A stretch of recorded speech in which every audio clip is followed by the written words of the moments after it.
ساکنان شہر قائد کے تحت 29ویں عالمی مشاعرے میں اہل ذوق نے لفظوں کا جادو جگایا ہے۔ اس بارے میں یہ رپورٹ دیکھیے۔ سارے عالم میں پھیلی خوشبو دیکھی، ہر لہجے میں مہکتی اردو دیکھی، تہذیب کے روشن چراغ، زبان سے محبت کا اظہار۔ ساکنان شہر قائد کے تحت عالمی مشاعرے کا اہتمام ہوا۔ پنڈال کو برقی کمکموں سے سجایا گیا۔ سامعین کے لیے فرشی نشستوں کے ساتھ کرسیاں بھی رکھی گئیں۔ ایکسپو سینٹر کراچی میں اہل ذوق نے اہل خانہ کے ہمراہ شرکت کر کے محفل کو رونق بخشی۔ ممتاز شاعر ساحر انصاری، افتخار عارف، پیرزادہ قاسم، انور شعور، عباس تابش، وسیع شاہ، رحمان فارس، ناصرہ زبیری سمیت امریکہ، جرمنی، بھارت، UAE سے آئے معروف شعراء نے اپنا کلام پیش کیا۔ عالمی مشاعرے میں میئر کراچی، کمشنر سمیت ممتاز سیاسی و سماجی شخصیات نے شرکت کی۔ منتظمین نے کہا کہ محفل شعر و سخن میں اہل ذوق کی شرکت اس بات کی نوید ہے کہ ادبی میدان کی سرزمین اسی طرح سیراب رہے گی۔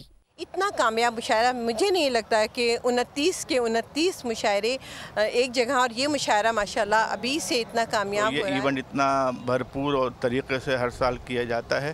اصل میں یہ 23 مارچ کے حوالے سے منعقد کیا جاتا ہے۔ کیمرامین ساجد کمال کے ساتھ محمد کاشان، بول نیوز، کراچی۔ سبسکرائب کریں اور بیل دبائیں تاکہ کوئی خبر رہ نہ جائے۔